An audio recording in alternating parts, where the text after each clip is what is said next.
एक घना जंगल था। उस जंगल में एक शक्तिशाली शेर रहता था। उसका नाम केसर था। केसर बहुत बलवान था। केसर बहुत निडर भी था। सब जानवर उससे डरते थे। सब उसे अपना राजा मानते थे। केसर को अपनी ताकत पर बहुत घमंड था। वह हमेशा गरजता रहता था। उसकी दहाड़ से पूरा जंगल दहल जाता था।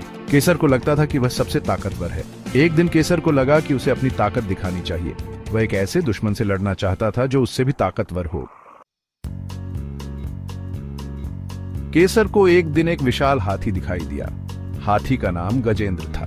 गजेंद्र बहुत ही विशाल और शक्तिशाली था। केसर ने गजेंद्र को ललकारा। उसने कहा, गजेंद्र आओ और मुझसे लड़ो, मैं तुमसे ज्यादा ताकतवर हूं।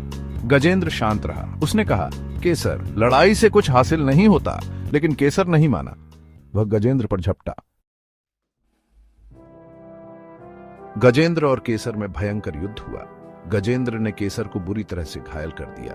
केसर दर्द से कराह रहा था। उसे अपनी गलती का एहसास हुआ। उसे समझ आया कि सिर्फ ताकत ही सब कुछ नहीं होती, विवेक भी उतना ही जरूरी है।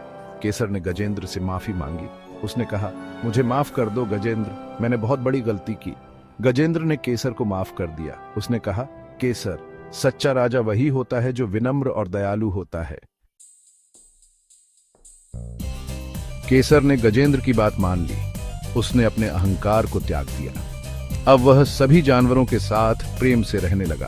सब जानवर भी केसर को अपना सच्चा राजा मानने लगे। केसर ने जंगल में शांति और प्रेम स्थापित किया। सब जानवर खुशी खुशी रहने लगे। इस कहानी से हमें यह सीख मिलती है कि सच्ची ताकत विनम्रता और प्रेम में होती है। अहंकार